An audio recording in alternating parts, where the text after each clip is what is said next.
Bismillahirrahmanirrahim. Alhamdulillahi rabbil alamin.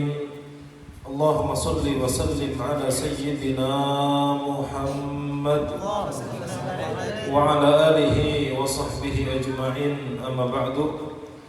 Yang kita muliakan para habaib, anak cucu Rasulullah sallallahu alaihi wasallam, yang mana dengan adanya mereka maka di tempat itu akan diamankan oleh Allah Subhanahu wa taala.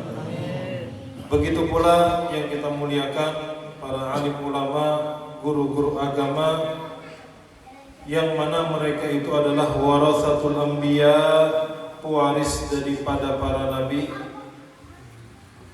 Dan yang kita hormati tokoh masyarakat, hadirin wal hadirat yang dirahmati Allah Subhanahu wa taala. Wabil khusus yang kita muliakan tamu mulia kita, ad-da'i ila Allah, al-alim al-allamah al-faqih al-habib Abdullah bin Abdurrahman al-Muhdar, yang mana beliau aslinya berasal dari kota Tarim, Hadramaut, dan beliau di Tarim adalah salah satu mufti. Mufti ini yang menjawab persoalan agama dan memberikan solusinya. Dan mudah-mudahan dengan kedatangan beliau di tempat kita ini, mudah-mudahan tempat kita ini diberkahi oleh Allah Subhanahu wa taala. Dan kita doakan beliau mudah-mudahan panjang umur, sehat wal afiat, dan dimudahkan segala urusan beliau. Amin ya rabbal alamin. Dan kita ucapkan terima kasih kepada seluruh panitia pelaksana perayaan Isra wal Mi'raj Nabi kita Muhammad sallallahu alaihi wasallam. Wabil khusus kita ucapkan terima kasih kepada Haji Ahyat sekeluarga. Nah, kita doakan beliau mudah-mudahan jadi pembisnis yang sukses. Sukses dunia akhirat, yang hartanya digunakan untuk dakwah, membantu dakwah Nabi kita Muhammad sallallahu alaihi wasallam. Amin. Nah, mudah-mudahan ya Habib, doa ditambah Habib, mudah-mudahan Haji Ahyat jadi gubernur. Amin. Insyaallah. Banyak mengaminakan lah. Allahu akbar. Khair wa lutuf wa afiyah. Amin. Al-Habib Abdullah bin Abdurrahman al-Muhdar, beliau memulai nasihatnya dengan memuji kepada Allah Subhanahu wa taala. Alhamdulillah, bersyukur kita kepada Allah yang telah mengumpulkan kita di malam yang penuh barakah ini. Kenapa kita katakan malam ini malam yang berkah untuk kita semua? Pertama, di malam ini kita masih berada di bulan Rajab, bulan yang penuh limpahan rahmat dan keberkahan oleh Allah Subhanahu wa taala. Ditambah lagi kita berkumpul dalam perayaan Isra wal Mi'raj, yang mana kita berkumpul di tempat ini bentuk cinta kita, bentuk takzim kita, mengagungkannya kita terhadap Nabi kita Muhammad sallallahu alaihi wasallam. Mudah-mudahan sebagaimana Allah mengumpulkan kita atas dasar cinta kepada Allah dan cinta kepada Rasulullah sallallahu alaihi wasallam, mudah-mudahan di akhirat kelak kita dikumpulkan di telaga Nabi Muhammad sallallahu alaihi wasallam, dan kita bisa meminum daripada telaga Nabi kita Muhammad, yang mana siapa meminum daripada telaga Nabi Muhammad sallallahu alaihi wasallam maka dia tidak akan haus selama-lamanya. Amin ya rabbal alamin. وعرج وأسري بالنبي محمد صلى الله عليه وآله وصحبه وسلم لما تكاثرت على النبي محمد صلى الله عليه وسلم الأحزان والهموم في العام الذي ماتت فيه أم المؤمنين الزوجة المصونة خديجة الفضلى محبوبة النبي محمد، أمينة سر النبي محمد، الذي ما أصابه هم ولا ضيق إلا وكانت السبب في زوال ما به من هم وحزن وضيق. فازداد حزنه بموتها وازداد كربه بوفاتها رضي الله تعالى عنها وأرضاها، لأنها كانت نعم السند ونعم الزوجة الصالحة لسيد الأنبياء والمرسلين محمد الرؤوف الرحيم صلى الله عليه وآله وسلم. وهكذا كل زوجة صالحة تكون سببا في نجاح زوجها في مهمته الدينية والدنيوية. Manakala bertubi-tubi kesedihan dan penderitaan serta kesusahan yang menimpa Nabi kita Muhammad SAW, maka ini diantara sebab terjadi peristiwa Isra wal Mi'raj. Banyak penderitaan Nabi, banyak kesusahan Nabi. Nabi bersedih ketika dalam keadaan tersebut Allah Subhanahu wa taala menjalankan dan memi'rajkan Nabi kita Muhammad sallallahu alaihi wasallam. Sebelum terjadi peristiwa Isra wal Mi'raj, meninggal istri tercinta beliau. Meninggal istri yang sangat banyak memiliki keistimewaan. Meninggal istri beliau yang dimana ketika Nabi sallallahu alaihi wasallam kauyuhan, Nabi capek, Nabi sedih, maka istri beliau inilah yang selalu menghibur beliau. Istri Rasulullah sallallahu alaihi wasallam tersebut adalah Sayyidatuna Khadijatul Kubra radhiyallahu anha. Ni'mas sanad, sebaik-baik istri yang mana ketika suami kelelahan, keuyuhan, sedih dan menderita, maka Sayyidah Khadijah radhiyallahu anha sebaik-baik istri yang selalu menyenangkan dan menghilangkan kesedihan baginda Rasulullah sallallahu alaihi wasallam. Istri yang mendukung perjuangan Nabi Muhammad sallallahu alaihi wasallam. Istri yang menjadi sebab suksesnya Rasulullah sallallahu alaihi wasallam. Oleh karena itu ujar Habib, nasihat beliau untuk babinian terutama, hendaklah jadi istri yang selalu mahimungi kepada laki.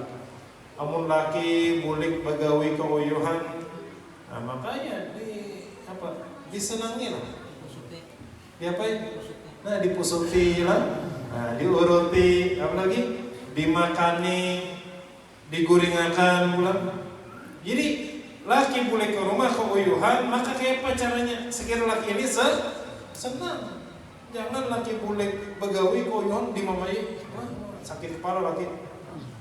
Nah kata Habib, berusahalah menjadi istri yang menjadi sebab suksesnya suami, baik berkaitan dengan dunia dan berkaitan dengan akhirat. Menjadi istri yang menjadi sebab yang mendukung untuk kesuksesan suami. Nah mudah-mudahan babinian yang di sini menjadi istri yang salehah semuanya. Amin.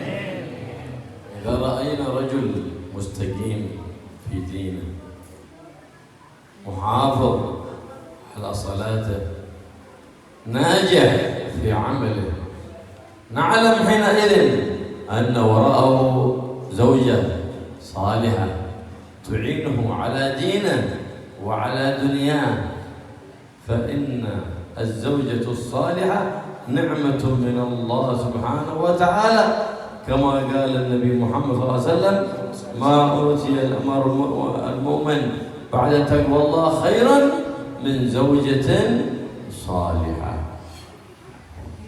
Amun ada lakian yang istiqomah beribadah kepada Allah, kalau ada lakian yang muhafidh ala shalah fil jamaah, lakian tadi sembahyang berjamaah, kemudian lakian tadi terlihat sukses, rapi, maka ketahuilah kata Habib, di belakangnya ada istri yang solehah.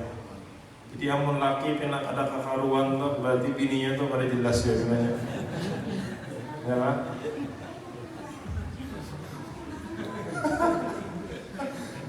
Nah, insyaallah dan Habib bini Haji Ahyad istri yang solehah. Nah, oleh karena itu hendaklah istri-istri berusaha menjadi istri yang solehah, kata Habib, agar suaminya sukses. Karena kalau suami berjuang sendiri itu berat, berjuang sendiri berat. Sehingga tadi Habib mengatakan di belakang laki-laki yang sukses ibadahnya, istiqomahnya, sholat jamaahnya, pasti ada istri yang solehah di belakangnya. هكذا كانت سيدتنا خديجة الفضلى، كانت أول من صدق بالنبي محمد صلى الله عليه وسلم، وأول من بذلت مالها لخدمة النبي ولخدمة دين النبي محمد صلى الله عليه وآله وصحبه وسلم، وأول من آوت النبي محمد ورسالة النبي محمد صلى الله عليه وآله وسلم، فهي أول المؤمنين على الإطلاق. Allahumma salli ala Muhammad. Seperti inilah sosok Sayyidah Khadijah radhiyallahu anha untuk Nabi kita Muhammad sallallahu alaihi wasallam. Orang yang pertama beriman kepada Rasulullah adalah Sayyidah Khadijah. Orang yang menyerahkan hartanya, memberikan hartanya semuanya untuk Rasulullah dan untuk membantu agama yang disebarkan Rasulullah adalah Sayyidah Khadijah. Begitu pula orang yang memberikan tempat kepada Rasulullah sallallahu alaihi wasallam adalah Sayyidah Khadijah radhiyallahu anha, dan beliau adalah manusia yang pertama yang beriman kepada Rasulullah sallallahu alaihi wasallam secara mutlak. وفي نفس العام الذي توفيت فيه سيدتنا خديجة توفي فيه الجبل الذي كان يحميه من أذية الكفار، عمه الشقيق الشفيق الكرار، أبو علي الكرار، أبو طالب. قال رسول الله صلى الله عليه وآله وسلم: ما نال الكفار مني أذية أجد أذيتها وألمها إلا بعدما مات أبو طالب. قبل ذلك كانوا يهابونه لأنه كان رئيس مكة، لا يستطيع أحد أن يقدم على فعل يؤذي النبي محمد ولو بكلمة واحدة، وكان يغضب على من يسيء للنبي بالكلام، فكيف إذا أساء إليه بالفعل؟ فلما انتقل أبو طالب حينئذ كثرت الأذية على النبي محمد صلى الله عليه وآله وصحبه وسلم في مكة المكرمة. Dan di tahun yang sama, di tahun wafatnya Sayyidah Khadijah radhiyallahu anha, di tahun tersebut pula wafat paman beliau, paman Nabi Muhammad sallallahu alaihi wasallam, yang bagaikan gunung kuatnya dan melindunginya kepada Nabi Muhammad sallallahu alaihi wasallam. Sehingga Nabi sallallahu alaihi wasallam beliau mengatakan, aku tidak pernah diganggu orang-orang Quraisy. Aku tidak pernah diganggu orang-orang kafir, mereka tidak bisa menggangguku. Kenapa? Karena ada paman beliau Abu Thalib, ayah daripada baginda Sayyidina Ali radhiyallahu anhu. Tidak bisa orang-orang kafir, kata Rasulullah sallallahu alaihi wasallam, menggangguku, menyakitiku ketika paman beliau masih hidup. Kenapa? Karena paman beliau ini sangat disegani para penduduk Mekah. Kenapa? Karena paman beliau Abu Thalib adalah Ra'isu Mekah, pemimpin atau ketua Mekah. Jangankan berani menyentuh Nabi, menghina Nabi, menyakiti Nabi dengan ucapan, mereka tidak berani.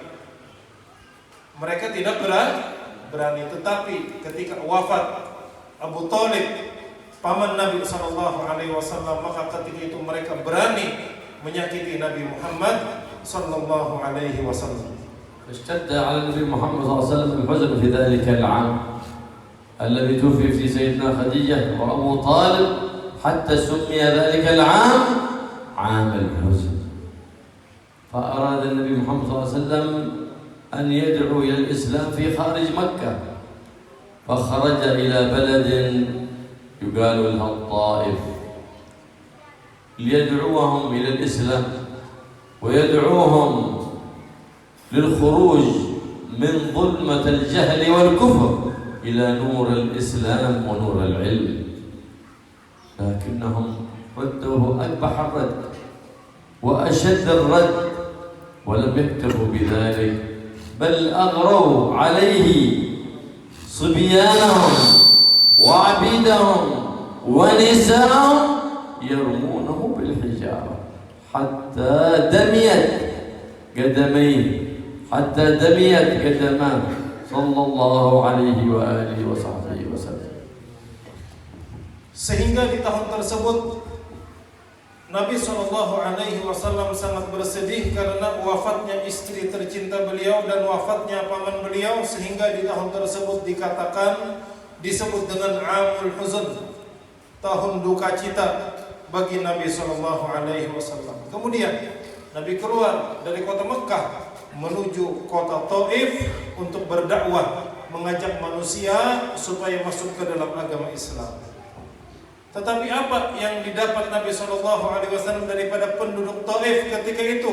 Ketika Nabi SAW mengajak mereka untuk memeluk agama Islam, keluar daripada kegelapan kekufuran dan kegelapan kejahilan, Nabi mengajak mereka kepada cahaya Islam. Mereka sangat menolak. Mereka tidak mau menerima. Dan mereka mengumpulkan anak-anaknya, perempuan-perempuannya, hamba-hamba sahaya yang mereka miliki untuk melempari Nabi SAW dengan batu sehingga berdarah kaki Nabi Muhammad SAW.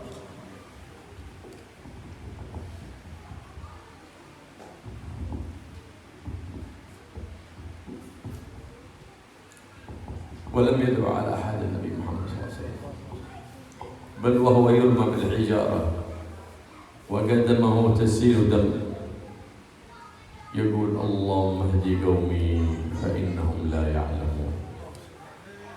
هذه الرحمة الذي استعلها الله في قلب هذا النبي العظيم. وجاءه ملك الجبال يقول له إن الله قد أمرني بطاعتك فأمرني فيهم بما تشاء، فإن شئت أطبقت عليهم الأخشبين أي الجبلين فلا يصبح منهم أحد على قيد الحياة. فقال الرؤوف الرحيم محمد صلى الله عليه وسلم قال جبريل لا تفعل يا ملك الجبال، لعل الله أن يخرج من أصلاب من ينصر هذا الدين، لعل الله أن يخرج من أصلابهم من يشهد أن لا إله إلا الله وأن محمد رسول الله صلى الله عليه وآله وسلم. Tapi bagaimana sikap Nabi menyikapi, menanggapi ketika beliau mengajak penduduk Taif untuk masuk ke dalam agama Islam, untuk menyelamatkan mereka daripada kekufuran dan kejahilan, agar mereka berada di cahaya Islam. Kemudian Nabi dilempari dengan batu sampai Nabi berdarah. Bagaimana sikap Nabi SAW menghadapi ini? Nabi tidak mendoakan mereka dengan keburukan. Ada Nabi mudahan mampus yang Nabi berdatang ada. Umum kita itu ya, berdakwah ditawaki pakai batu, menyumpahi bantal kebab. Tapi Nabi kada. Nabi tidak mau mendoakan mereka dengan keburukan. Kalau diturunkan bala kepada mereka, kada. Nabi SAW beliau berdoa, Allahumma hdi qaumi fa innahum la ya'lamun. Ya Allah, berilah petunjuk kepada kaum ulun, kepada umat ulun, fa innahum la ya'lamun, karena mereka tidak mengetahui ya Allah. Mereka belum sadar ya Allah. Ini menunjukkan rahmat yang sangat besar ada di dalam hati Nabi Muhammad sallallahu alaihi wasallam. Bahkan datang malaikat gunung kepada Nabi Muhammad sallallahu alaihi wasallam seraya berkata, "Wahai Rasulullah, ulun disuruh Allah datang kepada pian dan ulun siap mematuhi perintah pian. Amun pian suruh ulun untuk membinasakan penduduk Taif dengan 2 gunung tersebut akan ulun lemparkan kepada mereka, biar mereka semuanya binasa wahai Rasulullah." Ujar Rasulullah, "Jangan, kadal," ujar Rasulullah, "jangan lakukan itu," kata Rasulullah. "Aku berharap kepada Allah, jikalau mereka tidak beriman, aku berharap kepada Allah anak cucu mereka beriman, anak cucu mereka menolong agama Islam, anak cucu mereka mengucapkan 2 kalimat syahadat." Ini yang dilakukan, ini sikap Rasulullah sallallahu alaihi wasallam kepada orang yang tidak menerima dakwah beliau. Rahmat, kasih sayang yang luar biasa di dalam hati Rasulullah sallallahu alaihi wasallam. Allahumma shalli ala Muhammad. ولما رجع إلى مكة مهموما محزونا النبي محمد صلى الله عليه وسلم أراد الله سبحانه وتعالى أن يرفع ما به من هم وحزن فأرسل إليه أفضل ملائكته جبريل وميكائيل فشق صدره شكا لطيفا وغسلاه بماء زمزم وملأوه بالحلم والعلم واليقين والإحسان فأعادوه فعاد سويا كما كان صلى الله عليه وآله وصحبه وسلم ثم قرب إليه أفضل مركوب وهو البراق ليسرى به من مكة المكرمة إلى بيت المقدس كما قال الله سبحانه وتعالى في القرآن العظيم سبحان الذي أسرى بعبده ليلا من المسجد الحرام أي مكة المكرمة إلى المسجد الأقصى أي بيت المقدس في فلسطين الذي باركنا حوله بارك الله ما حواليه ببركة من وطئته الأقدام من الأنبياء والمرسلين والأولياء والصالحين لنريه من آياتنا إنه هو السميع البصير. Kemudian Nabi Shallallahu Alaihi Wasallam kembali ke kota Mekah dalam keadaan sedih, dalam keadaan duka cita. Allah Subhanahu Wa Taala mengetahui keadaan Nabi Muhammad Shallallahu Alaihi Wasallam. Maka Allah ingin menghilangkan kesedihan Nabi, Allah ingin menghilangkan duka cita Nabi. Maka Allah mengutus 2 malaikat yang agung untuk datang kepada Nabi Muhammad Shallallahu Alaihi Wasallam. Malaikat tersebut adalah malaikat Jibril dan malaikat Mikail. Kemudian dada Nabi Shallallahu Alaihi Wasallam dibelah. Kemudian dada Nabi Shallallahu Alaihi Wasallam dibasuh, dicuci dengan air Zam-Zam. Bukan dicuci karena kotor, tidak, agar lebih bersih. Cahaya di atas cahaya, bersih di atas bersih. Kemudian dikembalikan seperti semula dada Nabi Shallallahu Alaihi Wasallam yang sebelumnya dada Nabi diisi dengan hilm. Nabi tidak pemarah. Diisi dengan ilmu, diisi dengan keyakinan, dan diisi dengan ihsan. Kemudian dikembalikan dada Nabi Shallallahu Alaihi Wasallam seperti semula. Kemudian didatangkan untuk Nabi Shallallahu Alaihi Wasallam afdal markub, sebaik-baik kendaraan, sebaik-baik tunggangan, yaitu burak. Burak yang untuk membawa perjalanan Nabi Muhammad SAW dari kota Mekkah menuju Baitul Maqdis, sebagaimana firman Allah Subhanahu wa taala, Subhanalladzi asra bi'abdihi lailan minal masjidil haram ilal masjidil aqsa alladzi barakna haulah linuriyahu min ayatina. Maha suci Allah yang menjalankan hambanya di waktu malam minal masjidil haram, dari kota Makkah. Ilal Masjidil Aqsa ka Masjidil Aqsa, Baitul Maqdis yang ada di negeri Palestina. Alladzi barakna haulahu, yang kami berkahi sekitar Masjidil Aqsa. Kenapa sekitar Masjidil Aqsa diberkahi Allah Subhanahu wa taala? Karena Baitul Maqdis, Masjidil Aqsa diinjak para nabi, diinjak para rasul, dan diinjak orang-orang soleh dan wali-wali Allah Subhanahu wa taala. Linuriyahu min ayatina, agar kami perlihatkan kepada Nabi Muhammad sallallahu alaihi wasallam akan sebagian tanda-tanda kebesaran kami. أسري به في لحظة من المسجد الحرام إلى المسجد الأقصى، في لحظة وصل إلى بيت المقدس، وجمع الله له الأنبياء والمرسلين وصلى بهم إمام، دليل على أنه خاتم الأنبياء والمرسلين، فلا نبي بعد النبي محمد صلى الله عليه وسلم، فمن اعتقد أن هناك نبي بعد النبي محمد فقد كفر وإن صلى وصام. Nabi SAW dijalankan dari kota Mekah menuju Masjidil Aqsa fi lahdah, dalam sekejap mata. Dalam sekejap mata. Dan ketika sudah sampai di Masjidil Aqsa, Nabi SAW salat dan menjadi imam, dan yang menjadi makmum adalah para nabi, para rasul, dan malaikat-malaikat yang terdekat kepada Allah Subhanahu wa taala.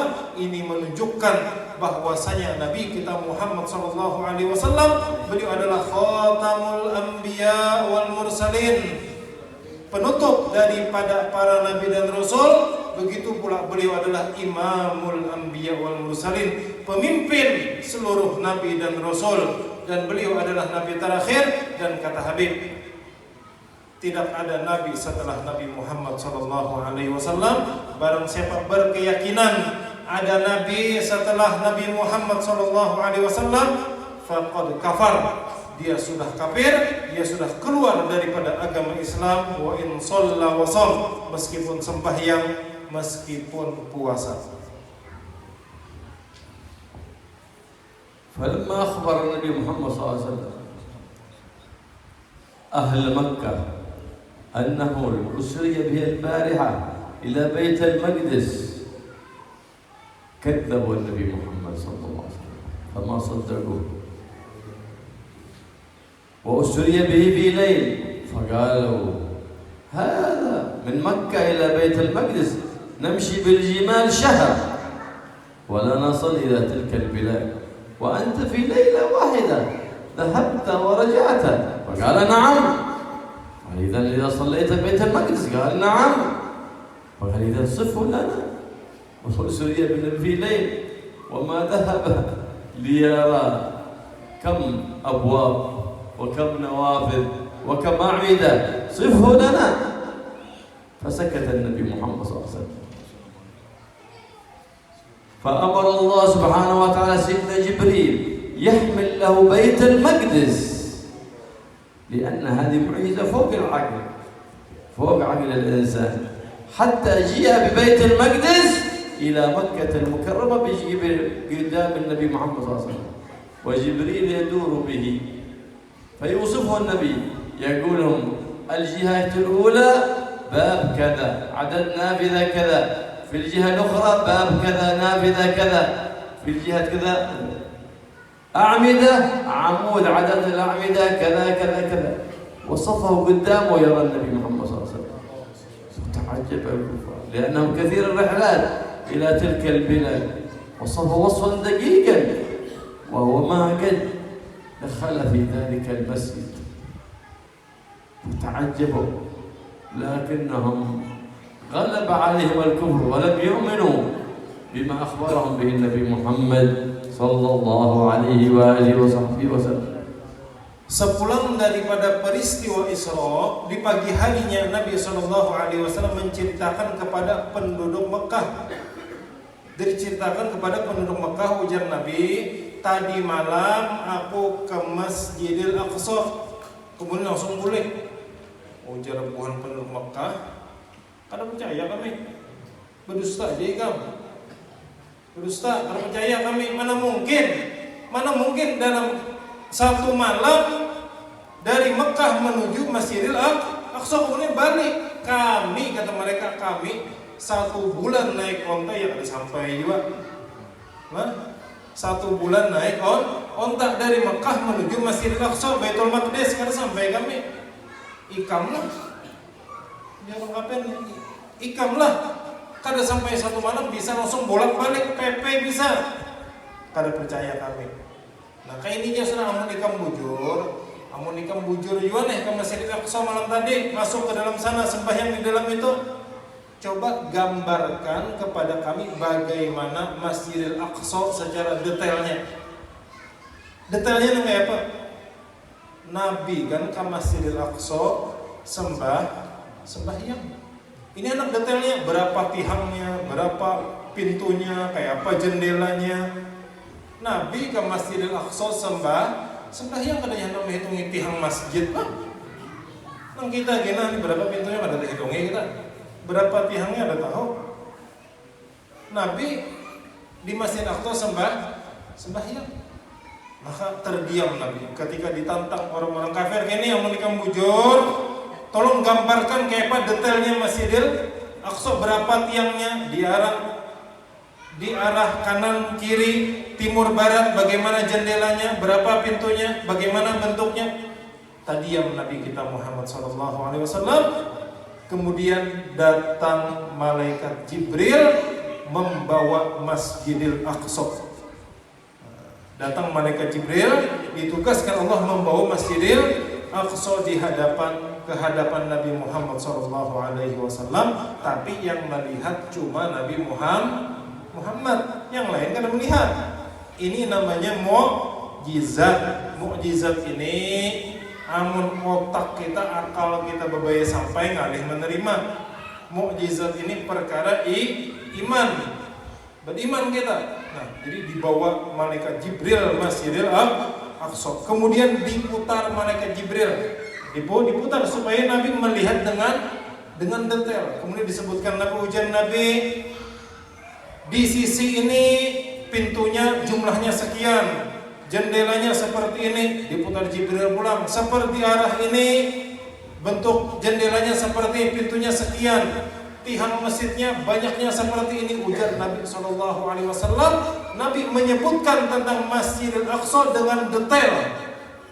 Maka bingung orang-orang kafir, bingung. Kami, ujar orang-orang Mekah adalah yang memang orang-orang Mekah itu suka melakukan safar, suka melakukan perjalanan jauh, di antaranya ke Masjidil Aqsa. Kami nang rancak ke sana kada tahu tihangnya berapa, ya kan?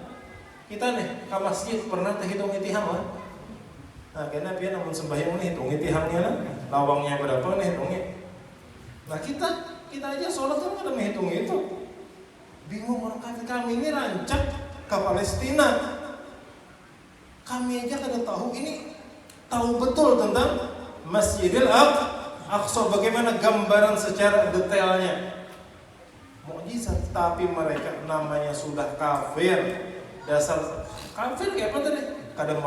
Kada mau menerima, dan mereka tetap di dalam kekafiran. وكان سيدنا أبو بكر الصديق خارج مكة فلما جاء قال للكفار ما تدري ماذا قال صاحبك؟ قال ماذا قال؟ أنه البارحة أسري به من مكة إلى بيت المقدس في ليلة ورجع. فقال سيدنا أبو بكر أو قد قال؟ قال نعم. فإذا قال فهو صادق، فإني لا أصدق في خبر السماء بين بكرة وعشية، فكيف لا أصدق بخبر الأرض؟ لهذا سمي سيدنا أبو بكر بالصديق بهذا السبب. Ketika kejadian Isra Mi'raj, ketika itu Sayyiduna Abu Bakar radhiyallahu anhu, beliau berada di luar Mekah. Ketika beliau kembali ke kota Mekah, maka orang-orang kafir menghampiri Sayyidina Abu Bakar dan mengatakan kepada Abu Bakar, Abu Bakar, tuh lihat sahabat ikam. Tuh lihat sahabat ikam, dia mengatakan dia tadi malam dari Mekah menuju Masjidil Aqsa PP bolak balik. Itu yang dikatakan Muhammad sahabat ikam. Ujar Abu Bakar, bujuran enggak Nabi Muhammad mengucap seperti itu? Bujuran. Ujar Sayyidina Abu Bakar, namun bujur Nabi Muhammad SAW mengatakan seperti itu, maka aku membenarkannya. Aku percaya 100%. Aku membenarkannya. Khobar dari sama, kata beliau, kabar firman Allah Subhanahu wa taala yang turun dari langit, aku percaya. Apalagi kalau cuma kabar bumi. Kan bumi kan perjalanan dari Mekah menuju Masjidil Aqsa. Aku percaya, kata beliau. Makanya Sayyiduna Abu Bakar radhiyallahu an, beliau mendapat gelar As-Siddiq. As-Siddiq artinya langsung dan selalu membenarkan Nabi Muhammad sallallahu alaihi wasallam. وأعرج بالنبي محمد صلى الله عليه وسلم في نفس الليلة من بيت المقدس إلى السماوات السبع حتى جاوز السماوات السبع وبلغ المقام الذي لم يبلغه نبي مرسل ولا ملك مقرب وخاطبه مولاه وفرض عليه وعلى أمته 50 صلاة ولا زال يسأل مولاه التخفيف فيخفف عنه في كل مرة 5 صلوات حتى جعلهن الله ببركة حبيبي ومصطفى 5 في العدد ب50 في الثواب. Peristiwa Isra yang artinya dari Masjidil Haram ke Masjidil Aqsa itu disebut dengan Isra. Kemudian dari Masjidil Aqsa naik ke langit 7, tembus ke langit yang ke-7. Lebih daripada itu disebut dengan Mi'raj. Dimi'rajkan, dinaikkan Nabi kita Muhammad SAW menembus langit yang ke-7. Lebih daripada itu sampai ke suatu maqam yang tidak ada sampai ke maqam tersebut Nabi yang lain, Rasul yang lain atau malaikat yang sangat dekat kedudukannya kepada Allah Subhanahu wa taala yang sampai ke sana cuma Nabi kita Muhammad sallallahu alaihi wasallam. Dan ketika itu Allah Subhanahu wa taala berfirman kepada Nabi Muhammad sallallahu alaihi wasallam dengan mewajibkan kepada Nabi Muhammad dan umatnya sholat 50 kali sehari semalam. 50 kali sehari semalam. Nabi sallallahu alaihi wasallam tahu umatnya bagaimana, tahu keadaan umat, maka Nabi meminta keringanan kepada Allah, kembali lagi kepada Allah, minta keringanan sehingga tersisa 5. Kemudian yang 5 inilah menjadi kewajiban kita sehari semalam sholat 5 waktu. Tapi meskipun sholatnya 5 kali sehari semalam, pahalanya seperti 50 kali berkat Nabi kita Muhammad sallallahu alaihi wasallam. أهمية الصلاة في الدين فرضها الله على حبيبه وعلى أمته من غير واسطة ملك بل فرضها مباشرة منه سبحانه وتعالى إلى نبيه وهذه الأعظم الهدية التي أهداها الله سبحانه وتعالى لحبيبه ومصطفاه لأمته في ليلة إسرائه ومعراجه. Kewajiban sholat 5 waktu ini kedudukannya sangat penting, kedudukannya sangat agung, karena sholat ini langsung diterima Nabi Muhammad SAW dari Allah Subhanahu Wa Taala tanpa perantara malaikat, langsung Allah kepada Nabi Muhammad SAW. Ini menunjukkan pentingnya sholat 5 waktu. Kalau ibadah-ibadah yang lain itu pakai perantara, kadang langsung, tapi untuk sholat langsung diterima Nabi Muhammad SAW daripada Allah Subhanahu Wa Taala. Dan ketahuilah kata Habib, sholat 5 waktu ini hadiah daripada Allah Subhanahu Wa Taala. Kalau hadiah itu kan bagus kan? Bagus. Jadi jangan sekedar dianggap kewajiban, tapi adalah hadiah terindah dari Allah untuk Nabi Muhammad SAW dan untuk umat Nabi Muhammad SAW. لهذا يقول النبي محمد صلى الله عليه وسلم لا دين لمن لا صلاة له. الصلاة من الدين بمنزلة الرأس من الجسد، كما لا حياة لمن لا رأس له لا دين لمن لا صلاة له. Saking pentingnya sholat ini, Nabi SAW beliau bersabda, la dina, tidak ada agama bagi orang yang kada sembahyang, bagi orang yang meninggalkan sholat itu kada beragama, ujar Nabi SAW. Dan sholat ini diumpamakan, kalau diumpamakan seperti batang tubuh, maka posisinya seperti kepala. Sebagaimana seseorang tidak bisa hidup tanpa kepala, begitu pula seseorang tidak bisa dikatakan beragama dengan benar jikalau tidak melaksanakan sholat. Adalah nang hidup kada kepala? Ada? Nah, sini mulai ada kombinanya saudara. Nah, mulai terguring kada kelihatan lagi kepalanya. Nah, jadi sholat itu bagaikan kepala. Amun kadida kepala kada kawahi hidup. Amun kada sembahyang artinya agamanya rusak. لا تنزل الرحمة على بيت فيه تارك الصلاة، وأما البيت الذي تقام فيه الصلوات من كل أهل البيت فإنه بيت مستقر الرحمات والبركات، ويرزق الله أهل ذلك البيت من حيث لا يحتسبون. Jangan sampai ujar Habib di rumah kita ada nang ada sembahyang. Jangan sampai di rumah kita ada yang meninggalkan sholat. Usahakan kita sekeluargaan sarumahan melaksanakan sholat. Kenapa? Amun kita sekeluargaan sarumahan sembahyang, maka rumah kita, keluarga kita diberkahi Allah Subhanahu wa taala. Kebaikan didatangkan kepada orang-orang yang sembahyang. Sarumahan dapat keberkahan, kebaikan daripada Allah kalau melakukan sholat. Dan ujar Habib, amun kita sarumahan sakeluargaan sembahyang, itu Allah berikan rezeki min haitsu la nahtasib. Diberi Allah Ta'ala rezeki dari arah yang kada diduga-duga. Kenapa? Berkat sembahyang. ولهذا جعل النبي محمد علامة على محبة الآباء والأمهات لأبنائهم أمرهم بالصلاة وتعليمهم الصلاة حتى يأمرون على محبة العبادة لله واتباع النبي محمد حبيب الله ومصطفى الذي يقول صلوا كما رأيتموني أصلي. Oleh karena itu tanda kasih sayang orang tua itu orang tua yang menyuruh anaknya untuk melakukan sholat. Sebagaimana sabda Nabi SAW, suruhlah anak kalian untuk melaksanakan sholat ketika berumur 7 tahun dan seterusnya. Ini menunjukkan sayangnya orang tua kepada anak. Suruh mereka laksanakan sholat.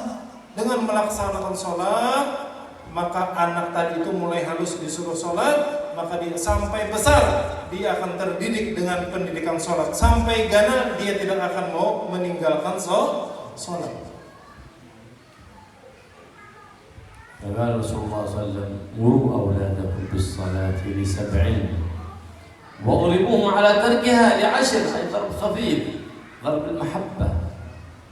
أما تتركه ما يصلي هذا البغض، هذا الظلم من الآباء والأمهات. يقوم يصلي ويخلي أولاده نيام وقدهم فوق 7 وفوق 10 وبعضهم البالغ ما يوقظهم للصلاة. هذا ظلم من الآباء والأمهات. واضربوهم على تركها ل10. هذا ضرب المحبة. إن كنت تحب أبنائك وبغيت الرحمة فيهم في صغرهم وإذا كبروا يكونون صالحين. وفرقوا بينهم في المضاجع. ما عاد ينبغي في هذا السن ينام الأولاد في فراش واحد، بل يفرق بينهم في كل واحد فراش مستقل. Sabda Nabi SAW, suruhlah anak kalian untuk mendirikan sholat ketika berumur 7 tahun dan pukul mereka jikalau mereka meninggalkan sholat ketika mereka berumur 10 tahun. Tapi ujar Habib, pukulan sayang, Ati pukulan sayang jangan gancang-gancang mukulnya. Nah, supaya nya sadar, supaya pasien itu jangan ambil tukul misalnya, mau bersembahyang jelas jatuh. Nah, jangan pukulan sayang dan benar memukul supaya dia sholat itu menunjukkan kasih sayang kepada orang tua. Bukan kata Habib, anak kada sembahyang biarkan aja, anak kada bangun subuh biarkan aja, itu kada sayang, itu bughd, itu benci, itu zalim kepada anak kata Habib. Zalim amun bujur-bujur sayang lawan anak, banguninnya segera sembahyang, suruhnya sembahyang. Mau kada sembahyang umur 10 tahun pukul aja Habib. Ini kada 10 tahun aja bang ya Habib, balik suruh yang sembahyang juga. Amun 10 tahun tuh kan belum balik, itu disuruh mukul kan sembahyang. Amunnya balik bang ada sembahyang dia baik.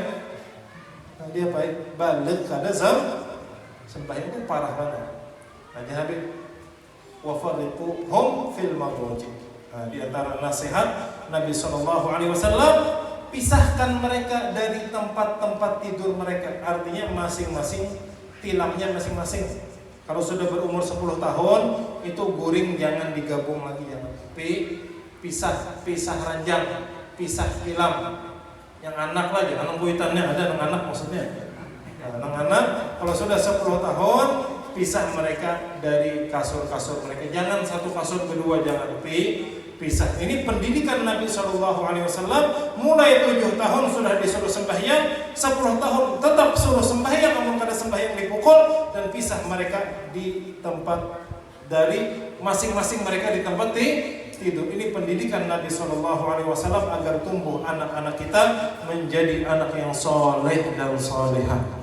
من ربى أولاده على الأدب الحسن والخلق الحسن وعلمهم القرآن المنزل على جد الحسن وعلمهم شرع جد الحسن محمد قرت بهم عينه في الدنيا وبروه في الدنيا، لأنهم ما بيعرفون حقوق الوالدين ولا حقوق الأرحام ولا حقوق الأخوان ولا حقوق الجيران إلا إذا تعلموا خلق النبي شرع النبي محمد، فحينئذ بيؤدون الحقوق وبيعرفون الحقوق، بتسعد بهم في الدنيا وبتسعد بهم في يوم القيامة، وبيبقى ذكرك حسن في الدنيا وذكرك حسن بعد مماتك، وأنت في قبرك بتذكر بذكر حسن بسبب ذريتك التي علمتها بالخلق الحسن.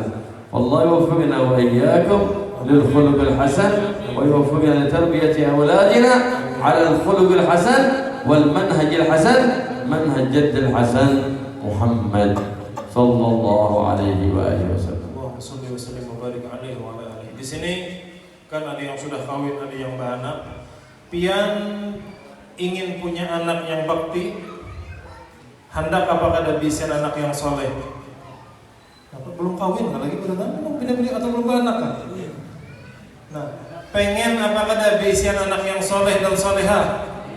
Mau apakah ada? Nah, amun yang berbujuran mau jadi Habib. Amun dasar bujur hendak baisian anak paasian, bakti dengan orang tua, daun kita nih bakti, hormat dengan kita, maka mulai halus didik mereka dengan akhlak Nabi Muhammad SAW. Ajarkan mereka ajaran agama, ajaran Nabi Muhammad SAW. Mulai halus ajarkan mereka. Maka kata Nabi SAW, ketika sudah tumbuh dewasa, anak kita akan menjadi anak yang soleh dan solehah. Amun beisian anak soleh dan solehah, akhlaknya bagus, tahunya beradab. Kayak apa adab dengan kuitan, kayak apa adab dengan tetangga, kayak apa menyambung silaturahim, kayak apa adab dengan orang lain, adab yang bagus. Akhirnya kita amun melihat anak coba akhlak yang baik, adabnya baik, himung kita, senang kita, bahagia kita, bukan cuma di dunia, tapi ketika sudah meninggal dunia pun himung. Kenapa himung? Karena pertama anak tadi mendoakan, kemudian tabqa dzikrukal hasan, kita akan selalu disebut orang dengan kebaikan. Artinya didoakan orang, untungnya si Anu itu ya anaknya bagus akhlaknya. Tapi yang sebaliknya kadang diberikan pendidikan yang baik, Emang itu menderita lalu kuitannya dalam kubur ya lah. Melihat anak tuh itu kada kelakuan. Nah jadi kita nih orang tua bisian anak-anak kita tumbuh besar berakhlak yang baik, ngerti ilmu agama, di dunia nyaman kita melihat dan di akhiratnya dalam kuburnya nyamannya. Mungkin pian melihat kayak apa banyak orang tua mengeluh, melihat anak kan jelas kelakuan mabuk ini, sedih. Nah kita mudah-mudahan kita anak-anak kita menjadi anak yang soleh dan solehah. Caranya kata Habib, didik anak dari kecil dengan pendidikan akhlak Nabi Muhammad SAW. Ajarkan mereka ajaran agama, maka dunia alam barzakh sampai di akhirat kelak kita akan bahagia. Mudah-mudahan Allah Subhanahu wa taala menjadikan akhlak kita akhlak yang baik. Anak-anak kita mudah-mudahan punya akhlak yang baik, akhlak Nabi kita Muhammad sallallahu alaihi wasallam. Allah yubarik fi hadhihi al-izah yaj'al isma hudura ma'mura bil barakat. Amin amin. تعود علينا وعلى الاحتفالات بالإسراء والمعراج مرات وكرات سنوات عديدات ونحن وإياكم في أتم الصحات والعافيات. Mudah-mudahan majelis kita ini diberkahi Allah Subhanahu wa taala dan mudah-mudahan kegiatan kita memperingati Isra Mi'raj dan kegiatan-kegiatan positif yang lainnya mudah-mudahan selalu bisa kita lakukan dan mudah-mudahan kata Habib kita semua panjang umur, sehat walafiat nanti bisa berkumpul kembali dalam perayaan seperti ini. Amin. ويبارك في هذا المسجد إن شاء الله وفي هذا المجمع السكني يجعله إن شاء الله معمور بالسكان الطيبين المتعاونين على البر المتعاونين على التقوى المتعاونين على فعل الخيرات. Mudah-mudahan masjid ini ditambah keberkahannya oleh Allah Subhanahu wa taala. Begitu pula hati mendoakan mudah-mudahan mereka yang tinggal di perumahan ini diberkahi Allah Subhanahu wa taala. Mereka saling bantu alal birri wa taqwa atas kebaikan dan ketakwaan kepada Allah Subhanahu wa taala. بارك لنا ولكم فيما بقي من رجب وشعبان ومن رمضان وينفع على الصيام والقيام جعلنا العتقاء والغذائه من النيران ويوفقنا في الاكثار من تلاوة القرآن.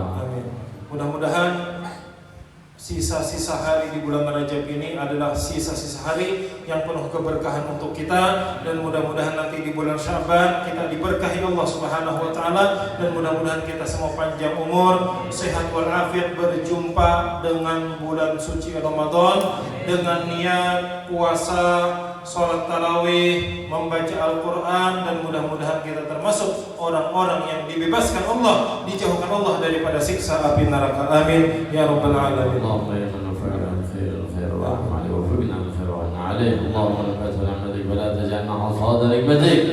اللهم يا من وفقنا الخير الخير واعلم عليه ووفقنا الخير وعنا عليه. اللهم اجعل اجتماعنا هذا اجتماعا مرحوما وتفرقا بعد تفرقا معصوما ولا تجعل فينا ولا منا ولا معنا شقيا ولا محروما ولا مهزورا ولا ماثوما يا رب العالمين. وجنبنا الحرام حيث كان وأين كان وعند من كان وحل بيننا وبين أهله يا رب العالمين. وقبل من الأخيار وابعد عنا الأشرار واكفنا جميع المضار وشر ما تأتي الأيام والليالي يا عزيز يا غفار يا كريم يا ستار يا جليل يا جبار بجاه نبيك محمد المختار. أكرمنا بصحبة الأبرار ومحبة الأبرار وصحبة الأخيار يا حي يا قيوم يا ذا الجلال والإكرام. أصلحنا اللهم واجعلنا صالحين أصلحنا اللهم واجعلنا صالحين واحفظنا من كل خلق ذميم برحمتك يا أرحم الراحمين يا أرحم الراحمين يا أرحم الراحمين. وأطل أعمارنا في طاعتك وطاعة حبيب محمد. بليغ عمر في طاعة الله لا يشرف في طاعة الله وطاعة النبي حبيبي ومصطفى. واجعل آخر كلام البدن ضاء أجالنا قول لا إله إلا الله لا إله إلا الله لا إله إلا الله لا إله إلا الله لا إله إلا الله لا إله